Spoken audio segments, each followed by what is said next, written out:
জীবন শিক্ষার এভরি মোমেন্টে সবাইকে স্বাগত।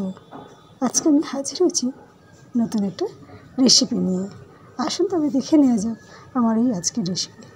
এই রেসিপিটা হয়তো আপনারা হোটেল কিংবা রেস্টুরেন্টে ট্রাই করে থাকবেন, তবে আমি কীভাবে বাড়িতে এটা বানালাম বা বানিয়েছি সেটাই আপনাদেরকে খুব সহজে করে দেখাবো। আপনারাও অতি সহজে করে ফেলতে পারবেন এই রেসিপিটা। এই রেসিপিটা হলো লেমন ওয়াটার সুইট কর্নের রেসিপি। আজকে আপনাদের সঙ্গে এই নতুন রেসিপিটা শেয়ার করে নেওয়া যাক।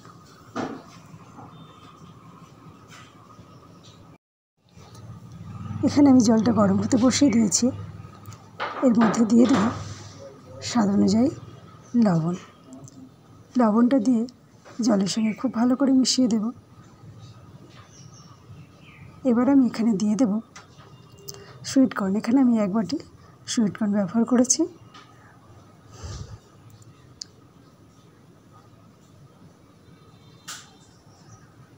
সুইট কর্নগুলো আমি গরম জলের মধ্যে দিয়ে দিলাম।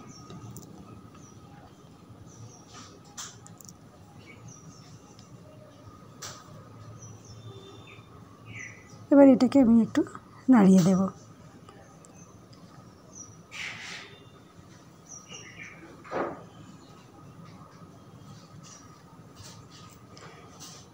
আর এর মধ্যে দিয়ে দেব, যেহেতু আমি 1 বাটি সুইট কর্ন ব্যবহার করছি, তার জন্য এখানে আমি দিয়ে দেব 1 চামচ লেমন জুস। আমার চ্যানেলে নতুন বন্ধু হয়ে থাকলে চ্যানেলটা সাবস্ক্রাইব করে নেওয়ার অনুরোধ রইল। পাশে থাকা বেল আইকনটাকে প্রেস করে দিয়ে অল করে রাখবেন, তাহলে আমার চ্যানেলে যখনই নতুন নতুন কোনো রেসিপি ছাড়বো সবার আগে আপনাদের কাছে পৌঁছে যাবে। এটাকে দিয়ে ভালো করে একটু নাড়িয়ে দিলাম, যাতে সব জায়গায় সমানভাবে এটা মিশে যায়। সুইট কর্নগুলো সিদ্ধ হয়ে গেছে, এটা দেখেই বোঝা যায়। কালারটা একটু ট্রান্সপারেন্ট টাইপের হয়ে যায়, তখনই বুঝবেন যে এটা সিদ্ধ হয়ে গেছে। তো এটা সিদ্ধ হয়ে গেছে, আমি এটাকে অন্য একটা পাত্রে নামিয়ে নিলাম।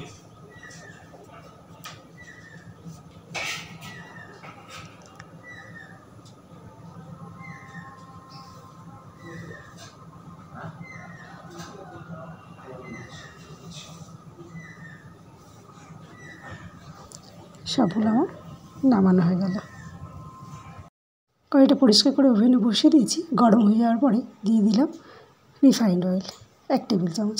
এবার আমি এর মধ্যে দিয়ে দেব 1 টেবিল চামচ বাটার।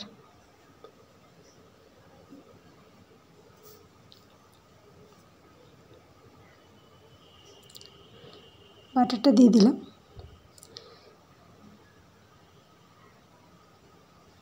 এবার বাটারটা গলা পর্যন্ত করে একটু ওয়েট করব, তারপরে রেসিপিটা আমি শুরু করব। তেলটা গরম হয়ে গেছে, এবার আমি এর মধ্যে দিয়ে দেব আগে থেকে কুচিয়ে রাখা পেঁয়াজটা। এখানে আমি 1 বাটি সুইট কর্নের জন্য একটা মাত্র পেঁয়াজ ব্যবহার করেছি। পেঁয়াজগুলোকে আমি খুব ছোটো ছোটো করে কেটে নিয়েছি। এগুলোকে আমি তেলের মধ্যে দিয়ে দিলাম। এবার এগুলোকে আমি ভালো করে একটু ভেজে নেব, যতক্ষণ না পেঁয়াজগুলো একটু ট্রান্সপারেন্ট টাইপের হয়ে যাচ্ছে।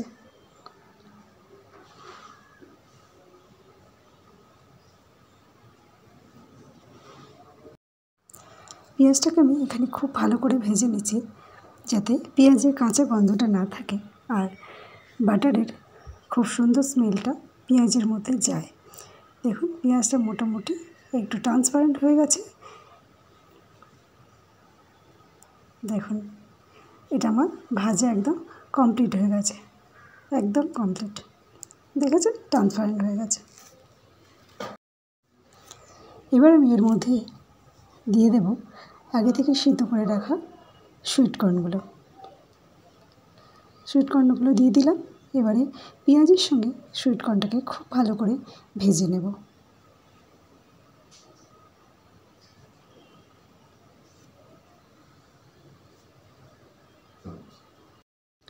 এটা ভাজা আমার কমপ্লিট হয়ে গেছে। এবার আমি এর মধ্যে অ্যাড করে দেব মরিচ গুঁড়ো। এখানে আমি 1 টেবিল চামচ মতো মরিচ গুঁড়ো অ্যাড করব ঝালের জন্য।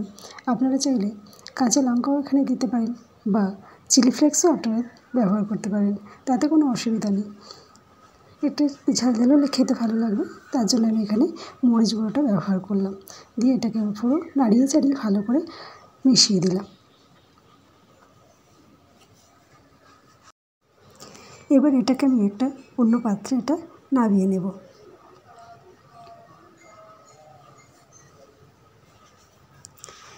যারা এই ভিডিওটা কন্টিনিউ করছেন একটু অপেক্ষা করবেন, এখনও কিন্তু কমপ্লিট হয়নি রেসিপিটা। এবার আমি এটাকে এই পাত্রের মধ্যে নামিয়ে নিলাম।